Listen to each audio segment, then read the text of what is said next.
আসামি হিটু শেখের বিরুদ্ধে একজন ৮ বৎসর বয়সী নাবালিকাকে ধর্ষণ এবং ফলশ্রুতিতে তার মৃত্যু, যা কিনা দেশব্যাপী এবং বহির্বিশ্বে আলোড়ন সৃষ্টি করেছে।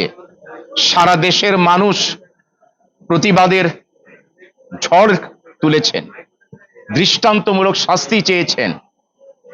আজকে এই বিজ্ঞ বিচারিক আদালত, নারী ও শিশু নির্যাতন দমন ট্রাইব্যুনাল কিছুক্ষণ পূর্বে এই ঘোষিত রায়ের মাধ্যমে আসামি হিটু শেখকে নারী ও শিশু নির্যাতন দমন আইন 2009-2 ধারায় দোষী সাব্যস্ত ক্রমে সর্বোচ্চ শাস্তি মৃত্যুদণ্ড প্রদান করেছেন।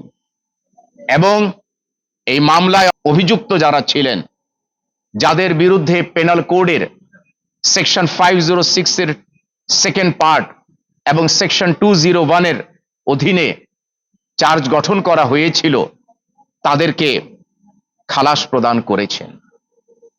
আজকের এই রায়ের মাধ্যমে প্রতিষ্ঠিত হলো যে কোনো ধর্ষক এই বাংলাদেশের বুকে কোনো নারীর সাথে, কোনো শিশুর সাথে যদি কোনো যৌন অপরাধ করে, বিশেষ করে ধর্ষণ করে,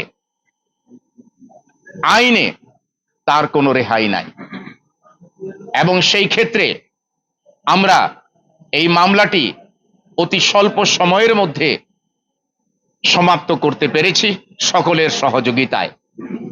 এই মামলার পরিচালনাকারী learned public prosecutor mister Mohammad Monirul Islam Mukul, আমার পাশে যিনি দাঁড়িয়ে আছেন, তিনি অক্লান্ত পরিশ্রম করেছেন এই মামলাটি পরিচালনার কাজে।